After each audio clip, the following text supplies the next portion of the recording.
कांदिबा बंद करी एही काम कर। से नारी 5 मिनिट्रे तुम बसरे होइजिबो। जेतेबेले चाहिबे तुमको देव। मिलन पाई राति दिन घरकू डाकिब। जहा चाहिबे ताहा करिब। केवल रातिरे शोइबा पूर्वरु तकिया तले एहाकू रखिदियो। हाँ फ्रेंड्स, जदि आपण केउ झियो बा विवाहिता नारीर सुंदरता को देखि ताआडकू आकर्षित हेउचंती, ताकू पटेइबाकू चाहुचंती, किंतु जेते चेष्टा कले मध्य आपण ताकू पटेई पारुनांती, ताकू निजर मन कथा कहिबाकू डरुचंती, आउ आपण चाहुचंती कि से झियो बा विवाहिता नारी निजे आसी आपणकू भल पाउची बोली कहू आपणकर सबु इच्छा पूरण करू, तेबे आजिर एही भिडियोटी आपणकर इच्छा को पूरण करिबो। कारण आजिर एही भिडियोटी रे मु आपणकू शिखेइबी नारी मोहिनी वशीकरण विद्या। एही वशीकरण को आपण रातिरे शोइबा पूर्वरु करिदेबे 5 मिनिट्रे। हाँ फ्रेंड्स, 5 मिनिट्रे प्रभाव पड़िबा आरंभ होइजिबो। से झियो हेउ बा विवाहिता नारी राति सारा आपणक कथा भाबिबो। आपणक प्रेमरे एमिति दीवानी हेइजिबो कि सखाळ हेबा मात्रे निजे आसी आपणक सहित कथा हबो, नहेले आपणकू भल पाउची बोली कहिबो। एही वशीकरण को प्रयोग करी हजार हजार लोक माने लाभवान हेइचंती। निज पसंदर सुंदरी झियो बा सुंदरी पड़िशा घर भाउज को मुहूर्तक भितरे पटेई पारिछंती।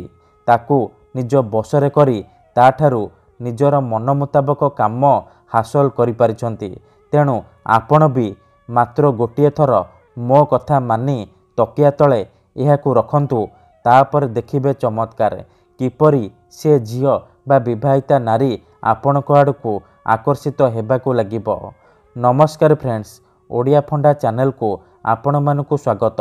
जदि आपण निज पसंदर सुंदरी झियो पटेइबाकू चाहुचंती किंबा केउ भी विवाहिता नारी ठारू मन चाहुतिबा काम हासिल करिबाकू चाहुचंती, तेबे आजिर एही भिडियोटी को पूरा ध्यान सहित देखिबे।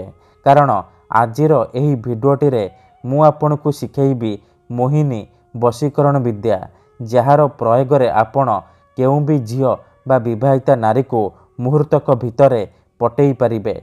बिना कोनोसी परिश्रम करी, बिना कोनोसी पैसा खर्च करी आपण घरे बसी बसी एही वशीकरण अति सहजरे करि पारिबे। एही वशीकरण केउ भी पुओ बा झियो अति सहजरे करि पारिबे। निज प्रेम को पाइबा पई, निज प्रेम को हासिल करिबा पई एही वशीकरण प्रयोग करि पारिबे। किंतु मन रखंतु, मनरे कोनोसी खराब उद्देश्य किंबा कोनोसी खराब काम पई आपण एही वशीकरण प्रयोग करिबेनी। काहेकि ना मात्र थरे वशीकरण हेबा परे से झियो बा विवाहिता नारी सारा जीवन पई आपणकर बसरे हेजिबो, आपणकर गुलामी करिबो। आपण ताकू जहा कहिबे, जेमिति कहिबे से करिबो, कोनोसी प्रकार बाधा देब नाही।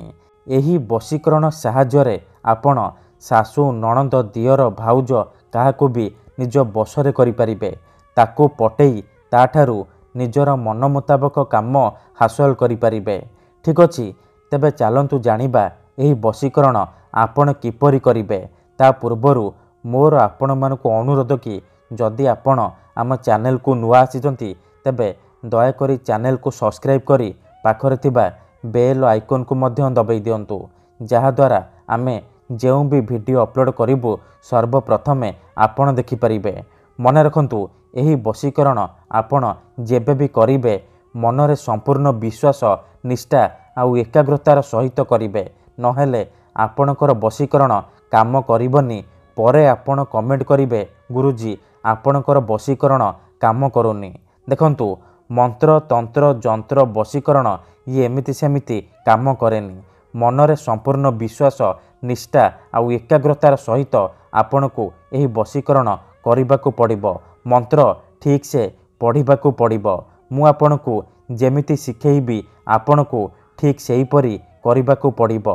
किछि भी भूल भाल करिबेनी, नहेले आपणकर वशीकरण काम करिबनी। परे आपण कहिबे, गुरुजी आपणकर वशीकरण काम करूनी। देखंतु, उदाहरण रूपरे ଯେଉଁପରି ଆପଣ ଭଗବାନଙ୍କୁ ମାନୁଛନ୍ତି, ଭଗବାନଙ୍କ ଉପରେ ବିଶ୍ୱାସ ରଖିଛନ୍ତି, ନିଜର ସବୁ ଦୁଃଖ କଷ୍ଟ ଅସୁବିଧା ଭଗବାନଙ୍କୁ ଜଣାଉଛନ୍ତି, ଯଦି ସେ ଅସୁବିଧାର ସମାଧାନ ନ ହେଲା ତାହାର ମାନେ ନୁହେଁ କି ଭଗବାନ ନାହାନ୍ତି। ସେହିପରି ତନ୍ତ୍ର ମନ୍ତ୍ର ହୁଏ, ବଶୀକରଣ କାମ କରେ, କିନ୍ତୁ ଏହାକୁ ଆପଣଙ୍କୁ ସିଦ୍ଧ କରିବାକୁ ପଡ଼ିବ, ପ୍ରୟୋଗ ବିଧିକୁ ଠିକ୍ ଭାବରେ କରିବାକୁ ପଡ଼ିବ। ତେବେ ଯାଇ ମୁଁ ଆପଣଙ୍କୁ ଗ୍ୟାରେଣ୍ଟି ଦେଉଛି ଆପଣ 100ରୁ 100% ସଫଳ ହେବେ। ଯେଉଁ ଝିଅ ବା ବିବାହିତା ନାରୀକୁ ପଟେଇବାକୁ ଚାହୁଁଛନ୍ତି ତାକୁ ଅତି ସହଜରେ ପଟେଇ ପାରିବେ। ଗ୍ୟାରେଣ୍ଟି ଦେଉଛି ସିଏ ନିଜେ ଆସିବ, ଆପଣଙ୍କର ପାଦ ତଳେ ପଡ଼ିବ, ଆପଣଙ୍କୁ ଭଲ ପାଉଛି ବୋଲି କହିବ। ଠିକ୍ ଅଛି, ତେବେ ଚାଲନ୍ତୁ ଜାଣିବା ଏହି ବଶୀକରଣ ଆପଣ କିପରି କରିବେ। ମନେ ରଖନ୍ତୁ, ଏହି ବଶୀକରଣ ଆପଣ କେବଳ ମଙ୍ଗଳବାର କିମ୍ବା ଶନିବାର ଦିନ କରିପାରିବେ। ରାତିରେ ଶୋଇବା ପୂର୍ବରୁ କରିବେ। ବିଧିଟି କରିବା ପୂର୍ବରୁ ଭଲ ଭାବରେ ହାତ ଗୋଡ଼ ଧୋଇକି ଏହି ବଶୀକରଣ ଆରମ୍ଭ କରିବେ। ପ୍ରଥମେ ଆପଣ କ'ଣ କରିବେ, ଯେତେବେଳେ ରାତିରେ ଶୋଇବା ପାଇଁ ଯିବେ, ଖଣ୍ଡିଏ ସାଧା କାଗଜ ଆଉ କଳା ରଙ୍ଗର କଲମ ଆଣିବେ। ତାପରେ ନିଜର ଶୋଇବା ବିଛଣା ଉପରେ ବା ସେଜ ଉପରେ ଆପଣ ବସି ପଡ଼ିବେ। ପ୍ରଥମେ ଆପଣ ସେ କାଗଜରେ 3ଟି ନମ୍ବର ଲେଖିବେ, 7, 8, 6 ଏହି 3ଟି ନମ୍ବର ଲେଖିବେ। ନମ୍ବର ତଳେ ଆପଣ ଯେଉଁ ଝିଅ ବା ମହିଳାକୁ ଆପଣ ବଶରେ କରିବାକୁ ଚାହୁଁଛନ୍ତି ତାର ନାମ ଲେଖିବେ। ତା ପାଖରେ ପ୍ଲସ୍ ଚିହ୍ନ କରିବେ ଆଉ ତା ପାଖରେ ନିଜର ନାମ ଲେଖିବେ। ଏତିକି ଲେଖିସାରିବା ପରେ ସେ କାଗଜକୁ ନିଜ ତକିଆ ତଳେ ରଖିବେ। ତାପରେ ସେଇ ତକିଆରେ ମୁଣ୍ଡ ଦେଇକି ଶୋଇବେ। ତାପରେ ଆଖି ବନ୍ଦ କରିକି ସେଇ ଝିଅ ବା ନାରୀକୁ ମନେ ମନେ ଭାବିବେ। ତାର ନାମ 21 ଥର କହିକି ଆପଣ ପବନରେ ଗୋଟିଏ ଥର ଫୁଙ୍କିଦେବେ। ଗ୍ୟାରେଣ୍ଟି ଦେଉଛି ଏତିକି କରିକି ଦେଖନ୍ତୁ, ଯେଉଁ ଝିଅ ବା ନାରୀ ପାଇଁ ଆପଣ ଏହି ଉପାୟ କରିଥିବେ ସିଏ 5 ମିନିଟରେ ଆପଣଙ୍କ ଆଡ଼କୁ ଆକର୍ଷିତ ହେବାକୁ ଲାଗିବ। ଧନ୍ୟବାଦ।